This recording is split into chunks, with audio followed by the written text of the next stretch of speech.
Check your attic, check your basement, check your bedroom, and check the kitchen. Nope, I'm none of those places. I'm right here, on your computer. Or maybe in your headphones. And I'm back with another episode of the Everyman Movie Reviews to talk this week about Parasite.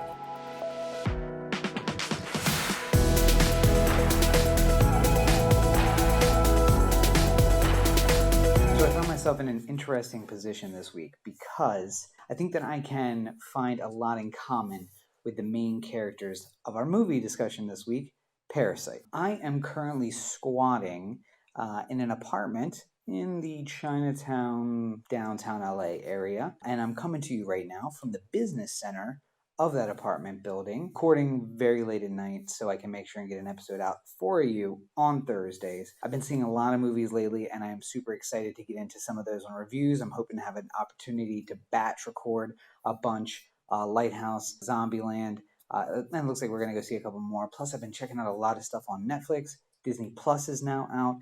Amazon, there's a lot of good stuff out, so I'm excited about all of that stuff. Last week, I had an opportunity to take in a movie that I'd kind of been looking forward to, and it kind of made me ask another question about the bubble. Now, the bubble that I'm talking about, of course, is living in LA and being on the internet space with a lot of other movie people, because there was a lot of buzz going on about Parasite, and I was super excited to see it, and I was really, really hoping that I was going to catch it before it was out of theaters. I was super worried that we were going to miss it without an opportunity to actually go and see it, but luckily, found an opportunity during the week, headed up to Burbank, caught a really early showing of the movie in a relatively packed theater. Kind of surprised about that. I was not disappointed whatsoever with the movie that I got to see. Now, if you've seen anything about this movie at all, I'm hoping that my intro there wasn't much of a spoiler. Parasite is a different take on a single location kind of film. It's not exactly a single location. We're in 3, maybe 4 locations over the course of the film, but most of it takes place right there in the house of the Park family. Now, the Park family we actually don't meet right at the beginning of the film. We spend most of the film with the protagonist, the Kim family. Now, I am 100% certain that at some point I am really going to screw up names. I am not familiar with Korean dialects. Some of the actors are actually Chinese, some are Japanese, I believe, and some are Korean. So please forgive me for any mispronunciations of the names. I really am trying my best. But while we're talking about it, let's get through the pleasantries, shall we? Parasite was directed by Bong Joon-ho, who is, of course, the director of Snowpiercer and several other films that have been really critically acclaimed. It was actually written by Bong Joon-ho and Hye-jin. Wook-sik Choi plays our main protagonist, Ki-woo. He's the one who is the entree to this entire story. He is a young man in his early 20s who's kind of like lollygagging around life and not really sure what to do next.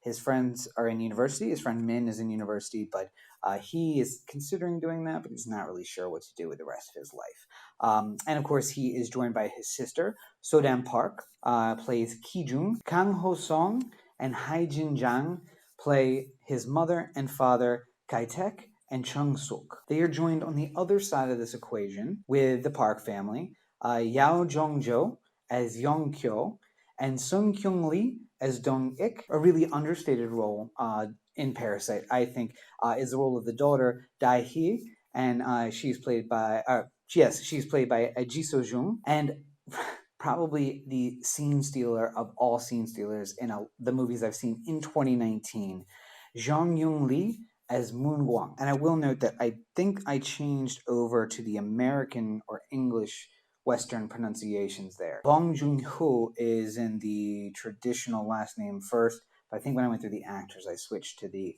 first name, last name orientation. So apology. Again, I don't know what the rules exactly are there. I know when I took down my notes that I think I might have switched those around into like more Americanizing of the names, and I hope that doesn't offend anyone. So let's talk about Parasite. As I said at the top, I don't think it's a spoiler if you've seen anything about this movie to say that me squatting in an apartment building has a lot in common with this movie. It's about a family that is kind of all unemployed in a society that looks really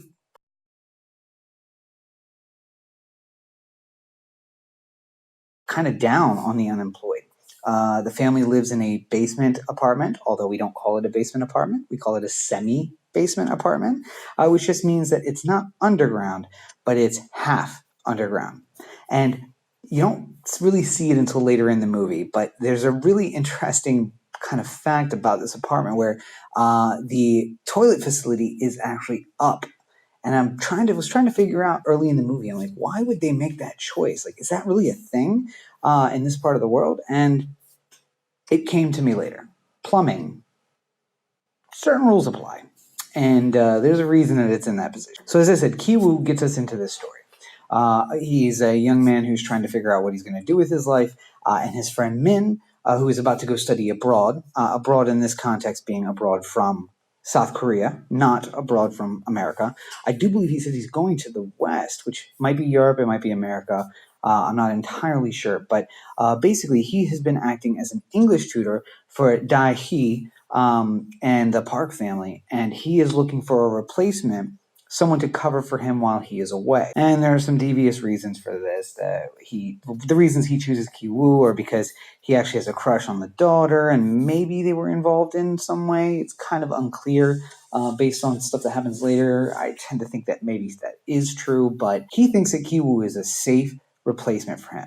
Because if he goes to any of his college or his university buddies, they are all going to try to make moves on his girl. And what his plan is to go abroad for a year, to come back, and about that time she'll be going to university herself, and then they can officially date. One of the rules I have kind of lived by as an adult is you never really know who your friends are until you've seen them in every situation.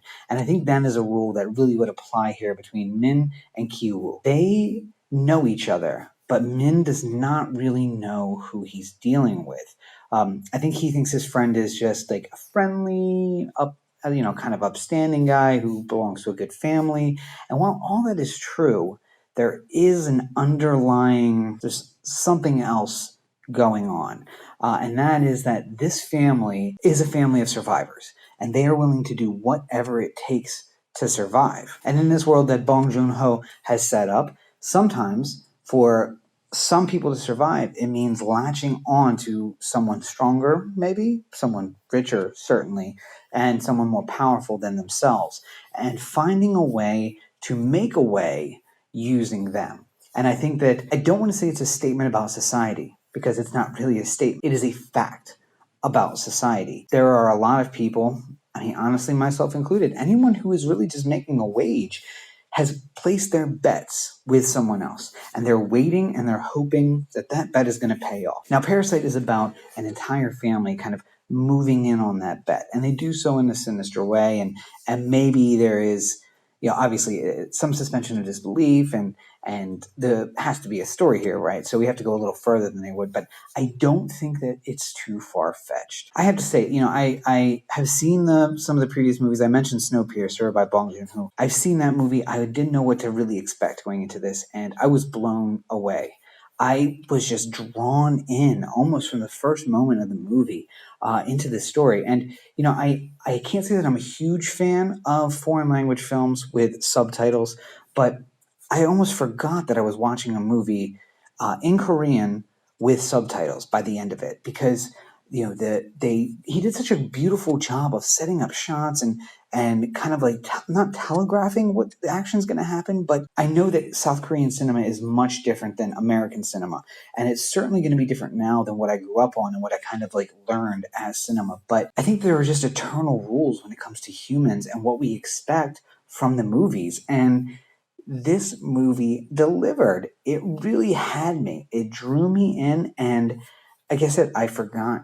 I can't say that I forgot. Obviously, we were reading subtitles the whole time. It was in Korean. I don't speak Korean. Funny factoid, I dated a Korean girl in high school, and I learned very little Korean. I, at that point, was not really trying to take advantage of the fact that I had someone who could teach me Korean.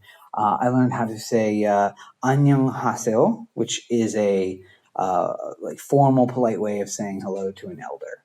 And that is basically all I know. I really wish, sitting there, that I had maybe had a better understanding of Korean. But in the end, I didn't need it, because it was a simple story, a simple premise, and the acting was done so well.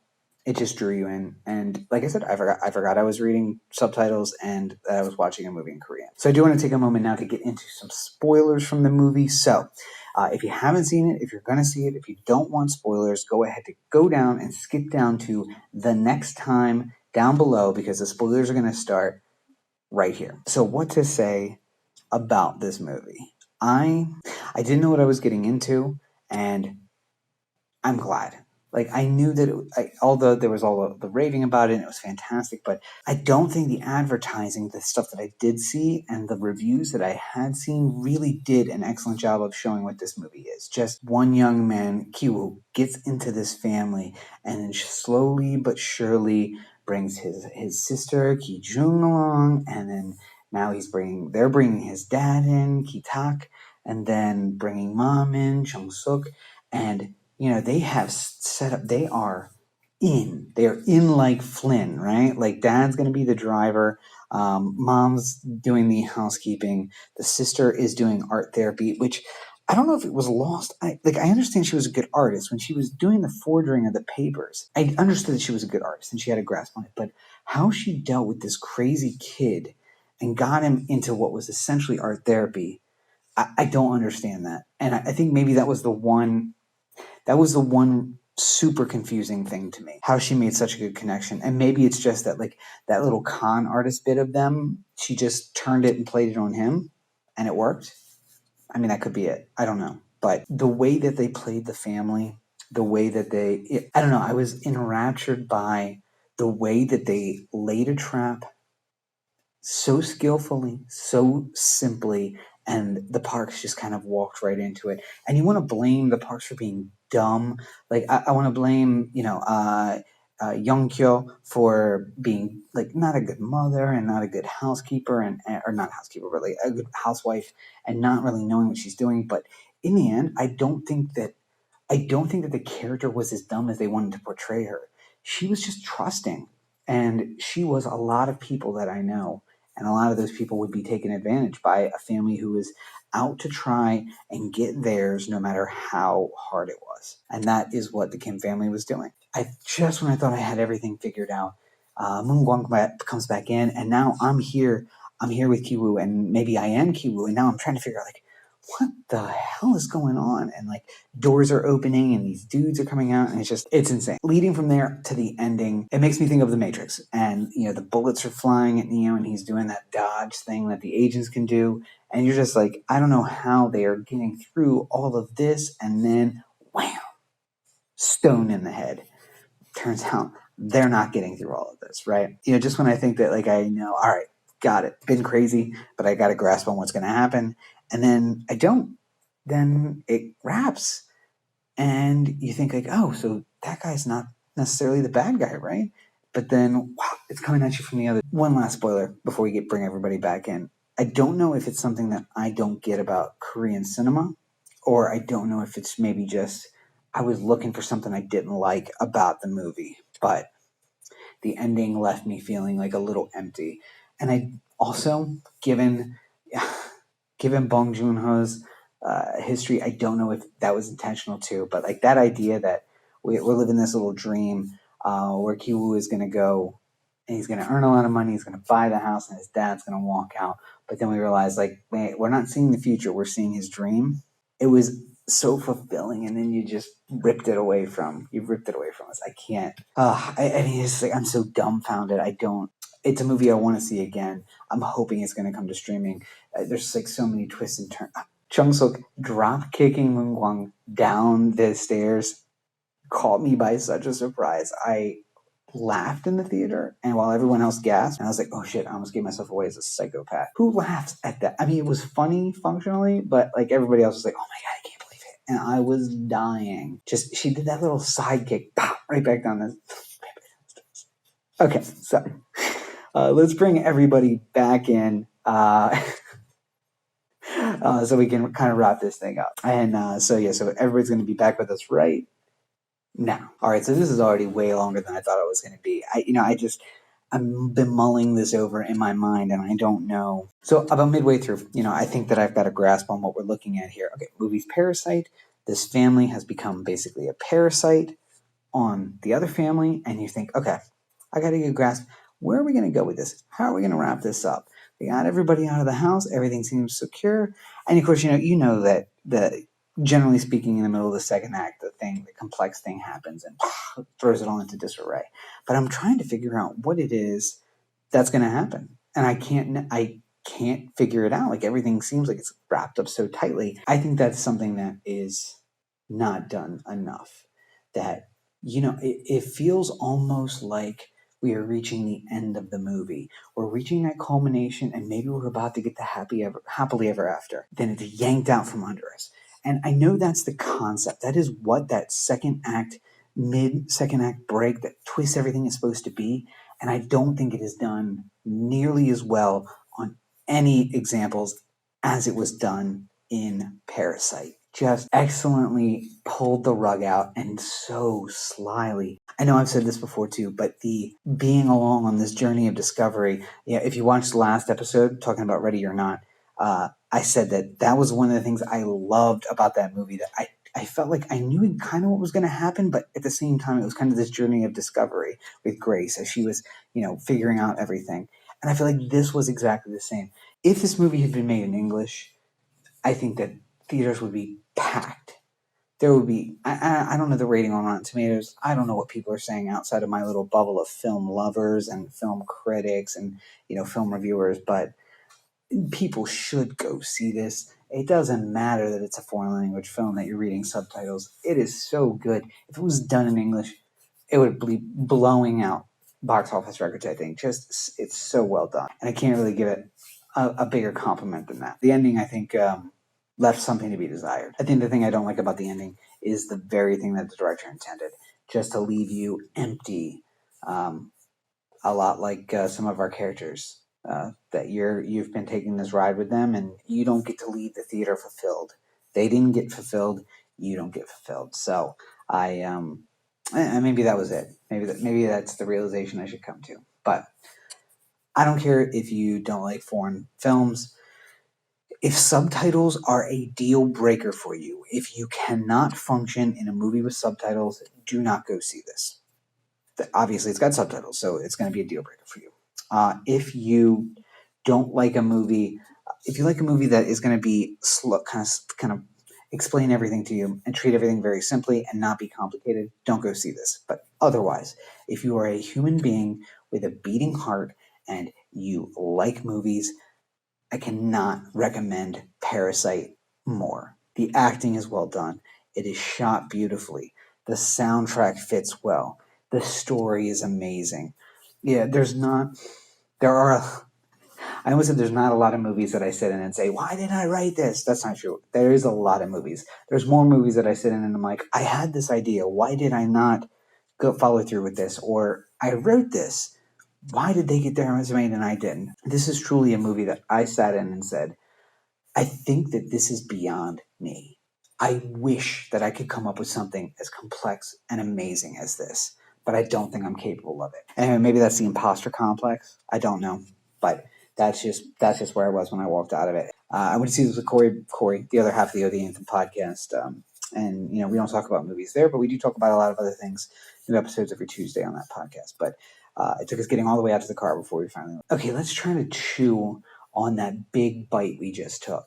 And, he had some feelings about it that were different than mine. I think that this may be the movie of the year for me, in a year that had a lot of good movies.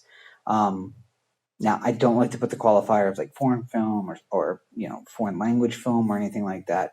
I think that there are films that were easier for me to enjoy because I didn't have to work so hard for it. But again, if I think this was in English, blows everything else out of the water. My recommendation, go see it. You're not going to be disappointed. Everything about it is amazing. It is a swan. He's not at the end of his career. He's not. Bong Joon-ho has got a lot more future in front of him, but this is a masterpiece of filmmaking. And if you only saw one film this year, I would recommend going to see this. Just everything about it is perfection. Don't do it on a night when you're tired. Don't do it on a night when you're worn down. Don't do it on a night when you have no patience. But find a good night. get well rested, get prepared, and go to the theater and check out Parasite.